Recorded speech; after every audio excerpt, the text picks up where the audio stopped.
All right, so everyone in the room is eating some sandwiches and some salad, and maybe for once in the history of the entire University of Baltimore, we seem to have ordered almost exactly the correct amount of food. So go us.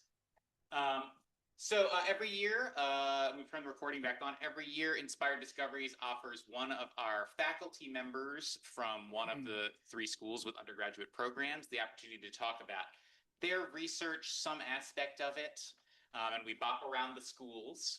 And so it would have actually been a different school's turn this year, but uh, Dr. Lyles is pretty great.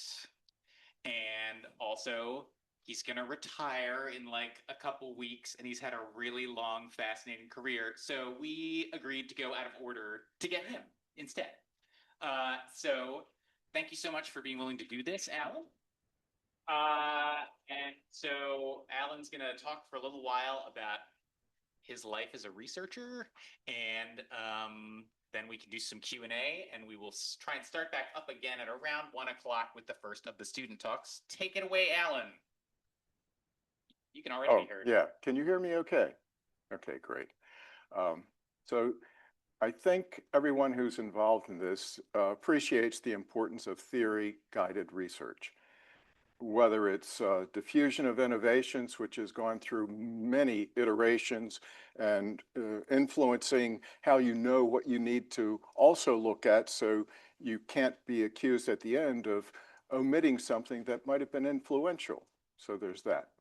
So my methodology for today, since I'm retiring at the end of this term, is participant observer.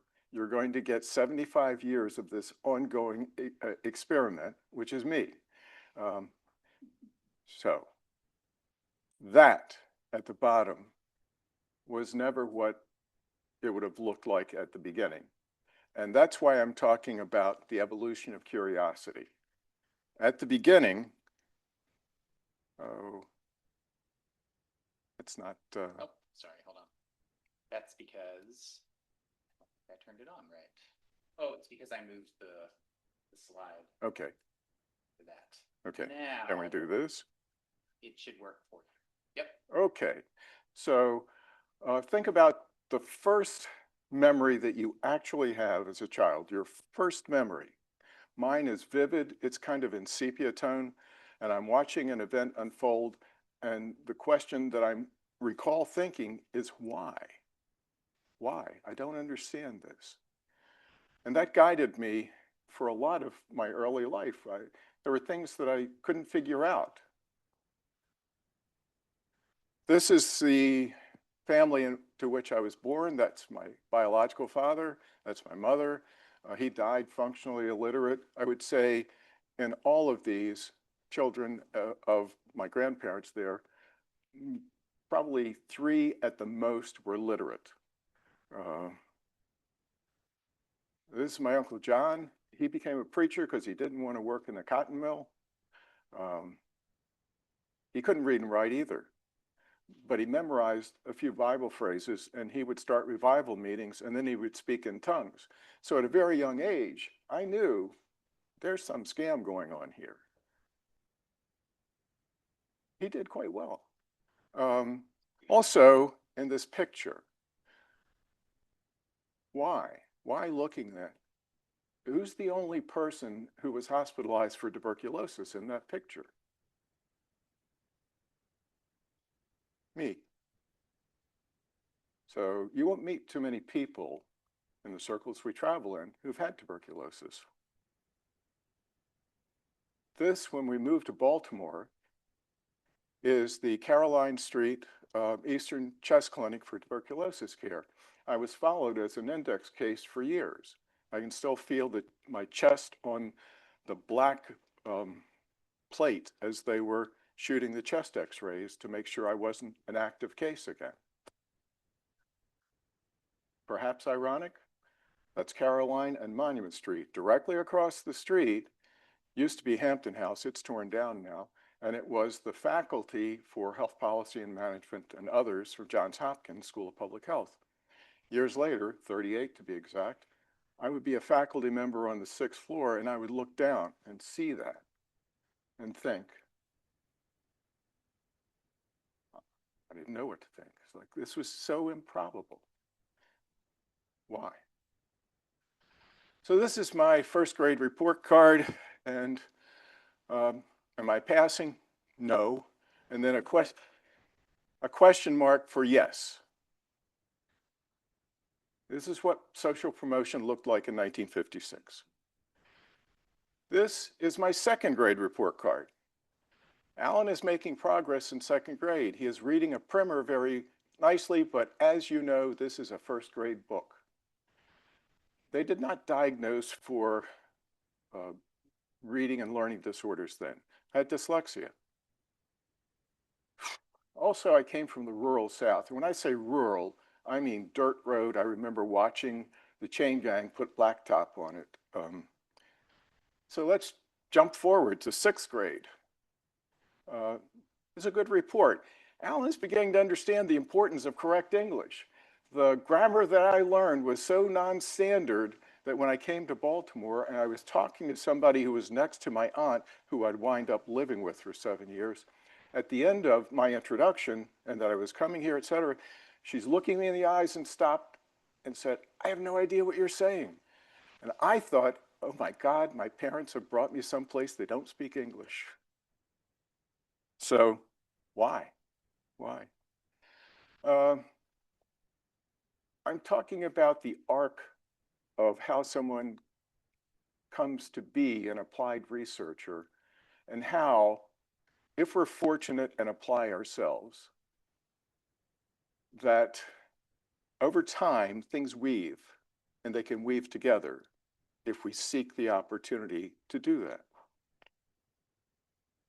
So investing in options,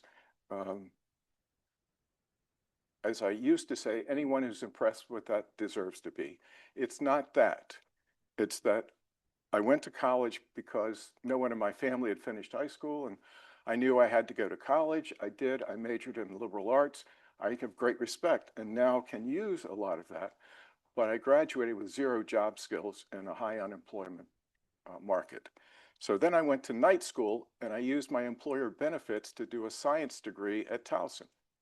I had the inspiration, the why. As I was working in administration at Hopkins Hospital, I saw people having so many side effects from medicines that I thought there must be some way to have better drug delivery systems to just target where you want it to go.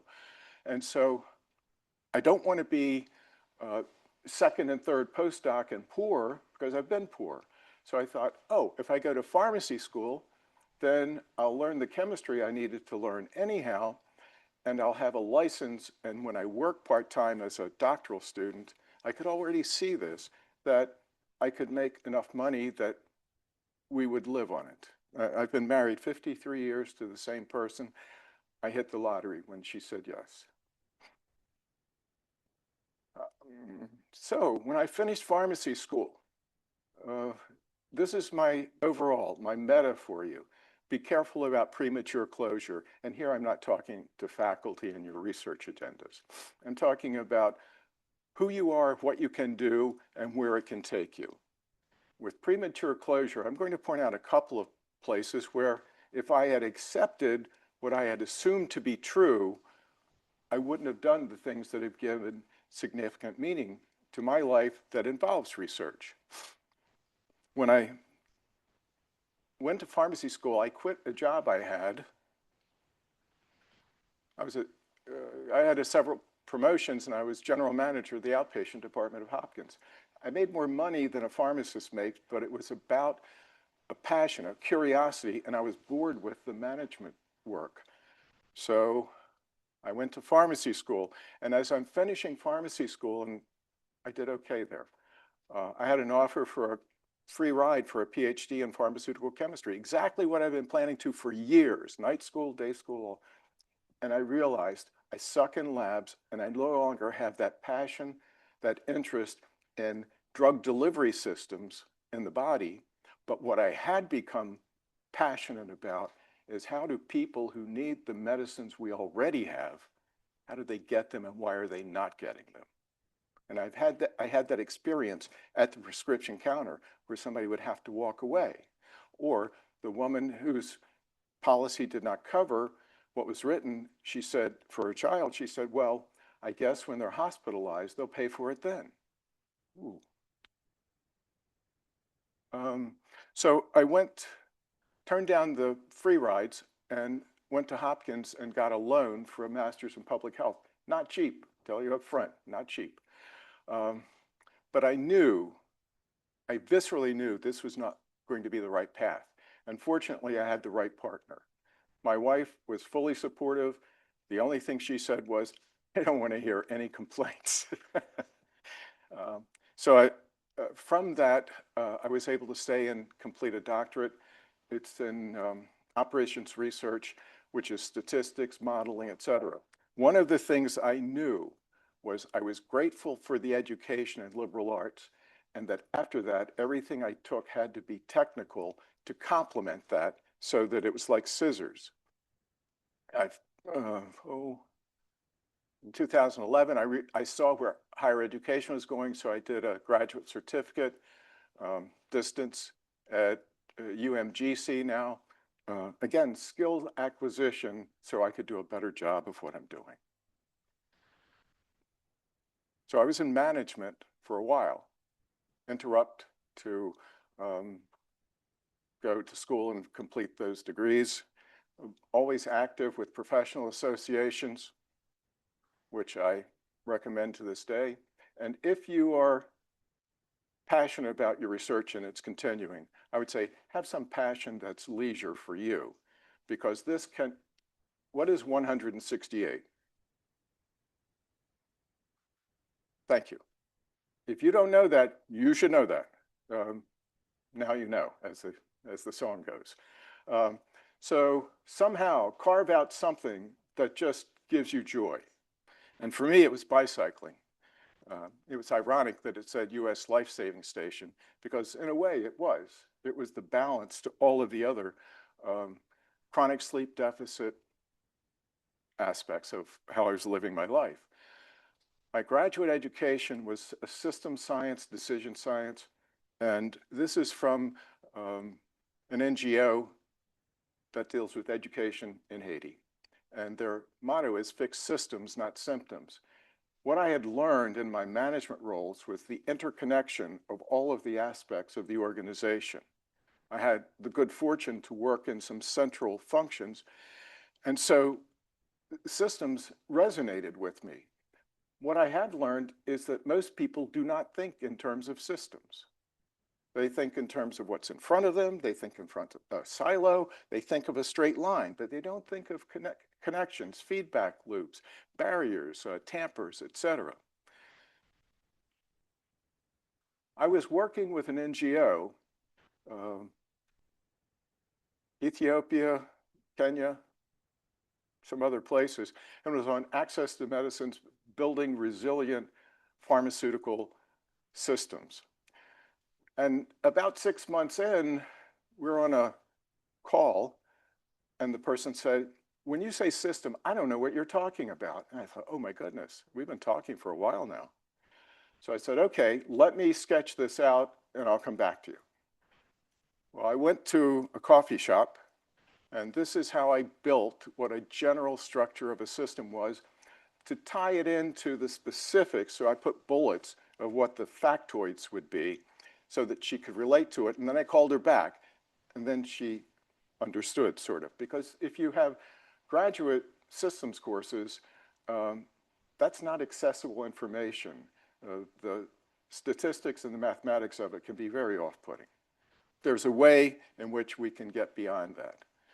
This is what I have, well, I've copyrighted it. It's a way of having convergent reality when I do research and when I talk or consult with people in healthcare, whether it's ex-US, domestic US. If we don't, what happens is we use similar vocabulary, but we don't have the same mental schema. We talk past each other. And we can disagree, but now we have convergent reality. We can talk about where do we disagree? How can we get data on this? How can we do metrics and do baseline and follow-up? So if you think about my family and where I started, I was doing work for the World Bank. This was in Riyadh. I doubt that anybody in that room with my family, no disparagement to them. If you said World Bank, they would think there's a new bank in town. In Rockwell, North Carolina, who knew? Anyhow, it took me there. Again, it was drawing on the management experience, so work, drawing on the educational experience, and drawing on the curiosity that I'd had. Like, how do you make healthcare more accessible to the people who need it? How do you make drugs more accessible to the people who need it? So it's like triangulation. And in the middle, I was trying to aim so in the middle, I could be expert and go places and have something, not just that I would experience there, but I could leave. And when I came back, they would have more than when I was there.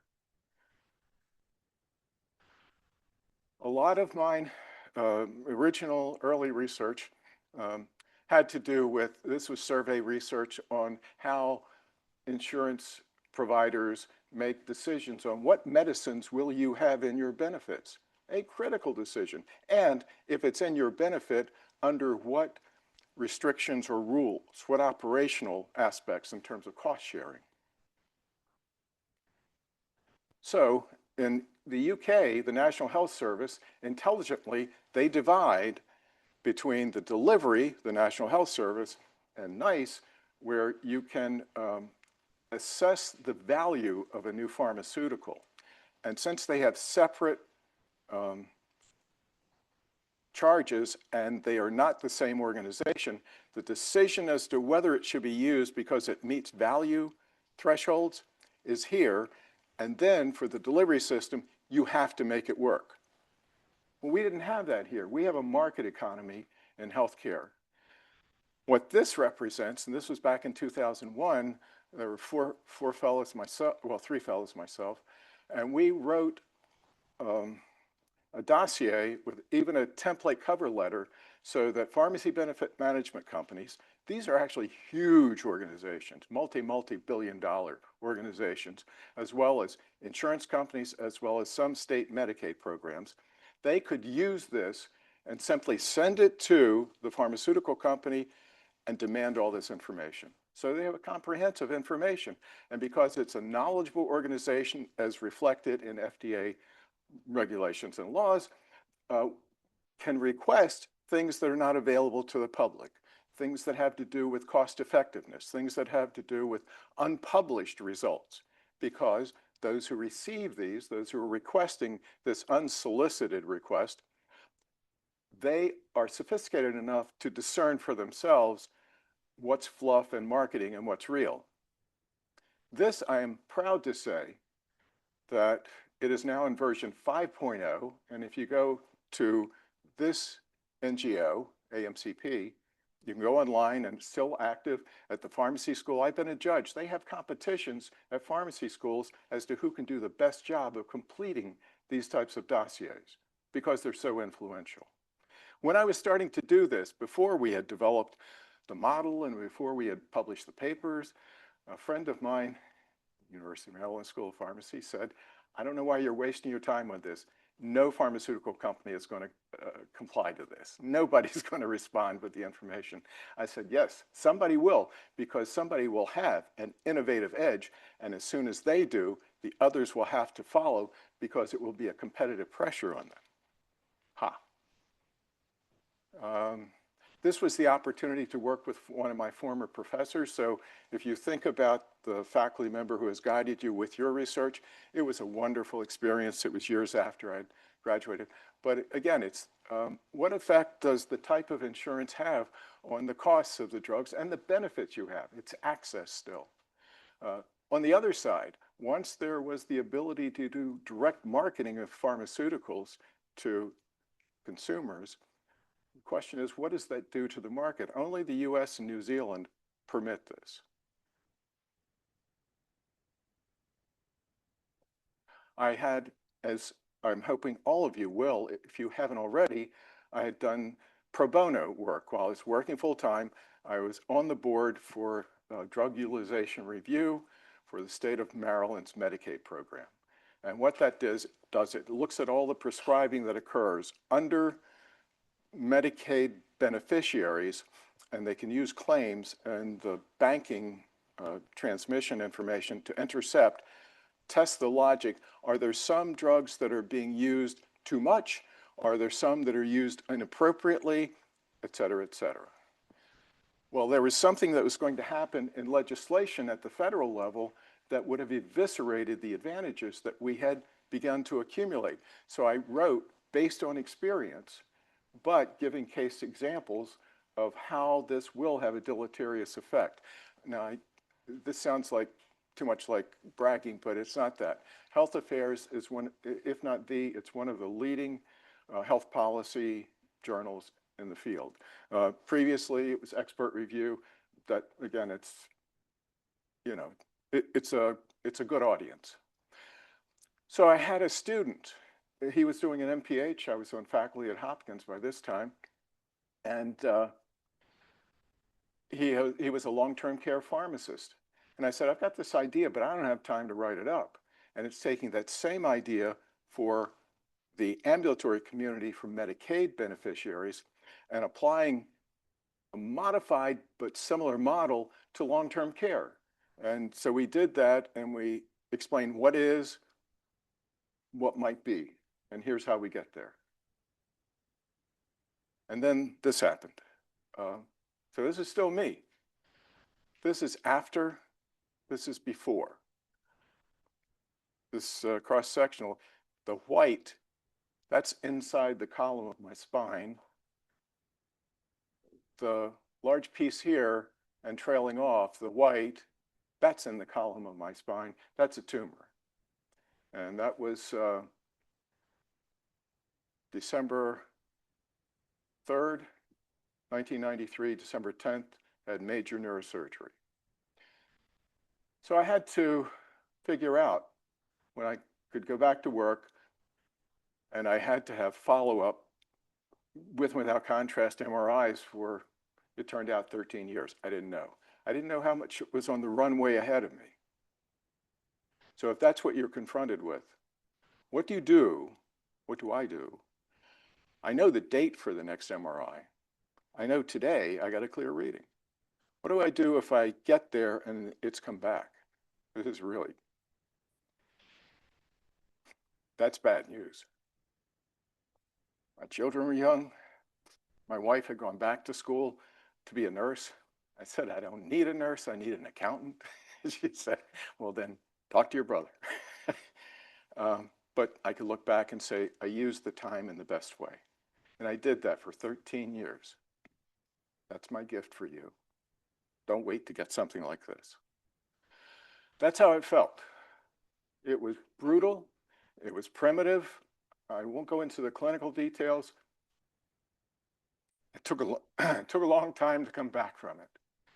So I continued with the kind of research that I was doing, although I had knowledge of pharmaceuticals and chemistry from the other work that I had done.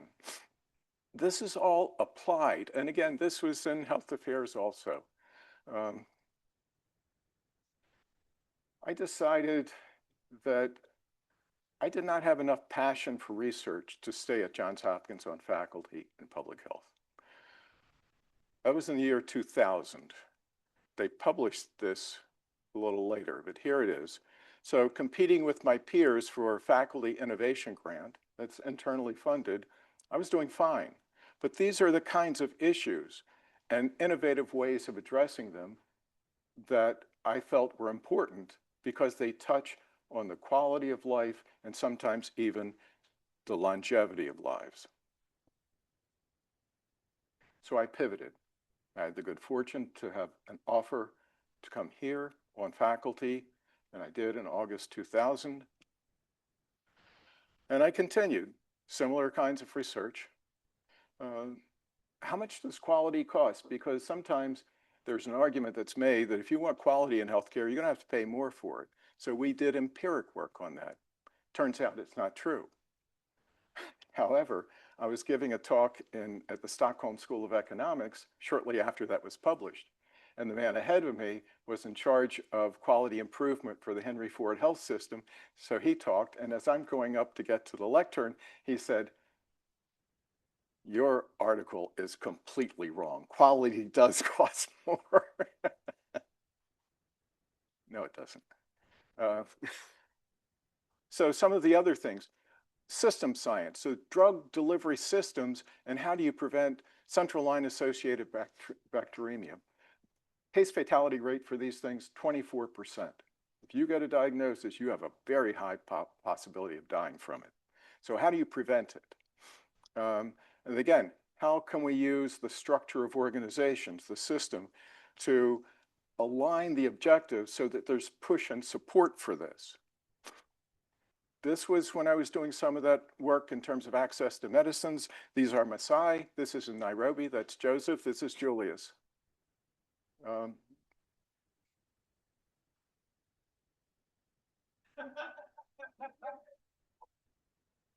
Notice they let me hold their stick. I can tell you there was no subcutaneous fat on those men. But you think about that first slide with me, with my family. You never know where curiosity can take you. So this is, the question is, how can you extend the time at home for elderlies? And this is in Finland. There was a company called Ivandos, and they made this device. And I won't go into the specifics of it. The point is that it was a way that took a well-functioning but fragmented system there for addressing the elderly and home residents. And this unit made it into a system. So I created this systems model to show, here's the usual, the blue is what closes the loops to make it a system. And it's now expanded into Norway, I think Sweden, and more. So we did a safety and effectiveness there. So a little bit about academia for you. So if you ever are in this situation, do not be offended if you are the last author, because in health services research and medical research, the last author is the senior position who guides this. And the first author is what the first author usually is, and the second, but in between, you know, it's a food fight. But again, systems of care on stroke outcomes. So I have something I've mastered that I can apply and adapt that will be of value across different needs. Pharmacy benefit companies, management companies, do they create value? Well, the answer is no. They extract value. But they do this in a way that's hidden to you. And if you follow health policy, you will see what looks like obscure PBM, pharmacy benefit management company, always in the news, powerful lobbying group. But it's not just that. I could be involved in some clinical roles too, or clinical research. And this one, opioids, analeptics, anticholinergics, and the risk of fractures in patients, this, et cetera. So one of the things that if you have opioids and also if you have benzodiazepines is your grip strength declines. And if you stop, it doesn't necessarily bounce back. And what happens to you if you're walking and you stumble? You immediately grab a handrail, grab something to break your fall. But what if you have low grip strength? You're going down. So that's part of the research we were doing there.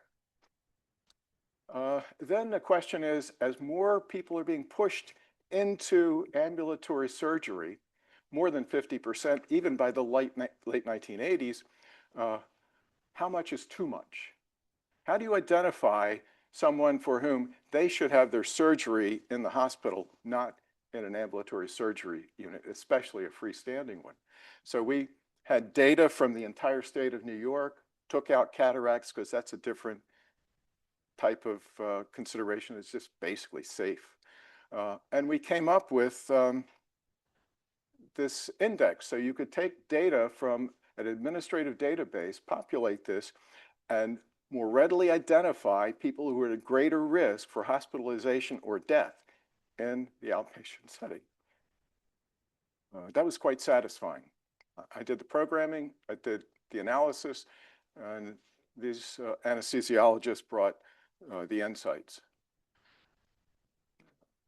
When I came to the University of Baltimore at Hopkins, and I think, Chris, at Harvard, it's the same, you do articles. Why would you write a book?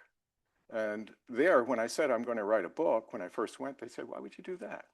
Well, when I came here in public administration, I was talking about the articles I'm writing, and they said, well, when are you going to write a book? And I replied, why would I do that? So it's important for you to know in the discipline in which you hope to make an impact, what is valued and what is secondary. Well, this is one of a couple of books. The other one was with Zoltan Ach at the business school. I collaborate with people. I found that in my discipline, people who do solo work only generally do inferior work. If you're going to be cutting edge on most aspects of what it is you're trying to answer or contribute, it's going to take a team. And people who don't do that have said to me, well, it's just easier because you have so many people. I said, great. Tell me what team you've worked with that was easier because there were more people. I don't think so. And then community. I talked before about the importance of finding something that gives you joy. But at some point, even when you have no time, how can you give back? Because, as we were talking about, we've been favored with the willingness to do work and to have some opportunities. So here, my best friend, Bridal Pearson, he and I taught in this dojo in Hamden for about 3.5 years. All volunteer work, trying to get young people inside, no charge, so they're not outside where people are dealing drugs, and you get a tattoo because you're making the steps up to be part of a gang. So what does it take? Premature closure, you want to be careful not to decide too soon. This is not for me. In high school, I flunked the first quarter of chemistry, and I didn't do very well in chemistry that year. The same year, although I did well in math overall with statistics, I just wasn't getting it. I passed, but I didn't do strongly in it. So I came out of high school thinking, well, I can't do chemistry and I can't do statistics. And then I went to a liberal arts college. The worst grade I ever got was freshman composition. And my sophomore year, the chairman of the English department was teaching our drama class. I can still see it, it's Dr. Hands. And I'm going to have to censor this. It was an all-male school at the time. So as I'm handing him my blue book, he handed back my term paper and he said, you know, Lyles, you're a bleep, bleep, poor writer. And I said, okay. I got confirmation from the chairman of the English department. So no chemistry, no statistics, and no writing. Well, I am tenacious. My wife says I'm like a dog with a bone. If you take 1.01 and multiply it by itself 365 times, this is what you get. But if you take 0.99, and let's think that this is effort, like you're only 100th short of the effort that you might do, or 200th short of a little extra effort, multiply it times itself 360.03. So it's the willingness, when it's unclear that the effort will lead to something, but you're curious. This is in Helsinki. This is the main railway station. I hope everybody recognizes the University of Baltimore hat. I was representing there. I've spent a lot of time in the Upper Baltic, mostly around pharmaceuticals, policy, but sometimes education, quantitative reasoning. So, in summary coming up, on assisting others and living our own best life. Memento mori, remember, we all die. Begin with the end in mind is what Stephen Covey said, and it has been helpful in so many different ways for me. This is with my wife in Pompeii. you've seen this. This is with my wife at the Cliffs of Moher in Ireland. Here we are at a wedding. Light of my life. So aging, it comes to all of us, and I can tell you, I'm 75. I'll be 76 by the time I'm retired. When did that happen? Or in the morning when I look in the mirror, I say, what happened to you, dude? That's not what I'm expecting in here. These are my grandparents. My grandfather, on my father's side, in that picture, he is about 6 months older than I am now. He had a hard life. He had 14 kids. And it was poor. To remind you, I was going to start this, but I thought it was TMI, with something where I was a little bit younger. I was on dirt roads, sepia tone. I have a cloth diaper on, no shoes, no other clothes. I'm by myself. And that was my early life, because I wanted to say from there to here. Now, how do I do this? I do it for you. So, explain it while I'm sure. All of this is to share with you that if this can happen in my life, it's possible, maybe not this specific thing, but it's possible for have this kind of arc of experience in your own life in the way that's important and gives meaning to your life. In fifth, Professor Alan Lyles. can we do this? Alan Lyles is a professor of health systems management in the University of Baltimore, USA. He received his Master of Science degree in public health and Doctor of Science degree in health policy and management in the Johns Hopkins Bloomberg School of Public Health in Baltimore. Alan Lyles' research merits focus widely on pharmaceutical economics and health policy areas.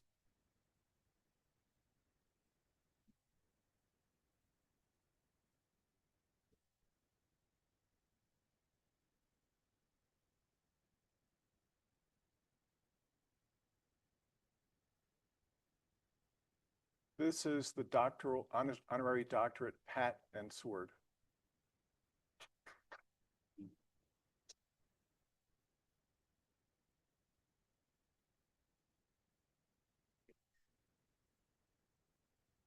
No, they told me I can't. I would. It's over the mantle at home. Yeah, that's it. So, questions, comments? Thank you.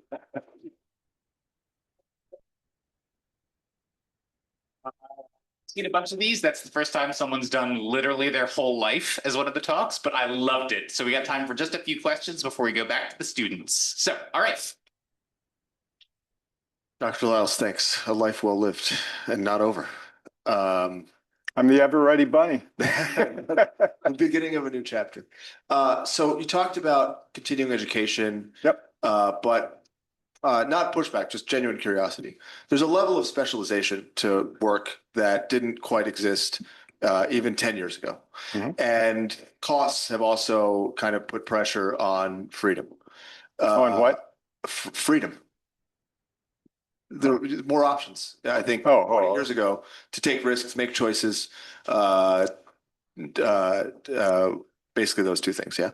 So in I wouldn't say a new world, but in a slightly different world, how do you recommend people starting on a journey like yours navigate optionality in a different sense? Mostly the specialization question, and then obviously costs. Sure.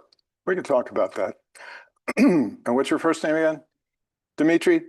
So I'm the last person to say, what should you do? Because when I quit my job to go back to pharmacy school, I knew I was going to make less if I did that than I was already making.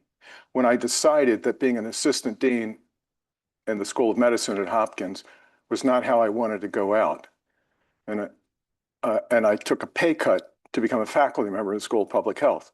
And then I took another pay cut to come here in 2000. So I'm not the guy to ask for career advice on that.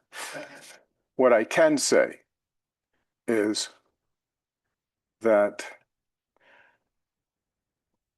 the people that I worked with in the early to mid 70s who stayed in administration. Some went on to have 7-figure incomes. Others became middle and maybe a little upper middle management.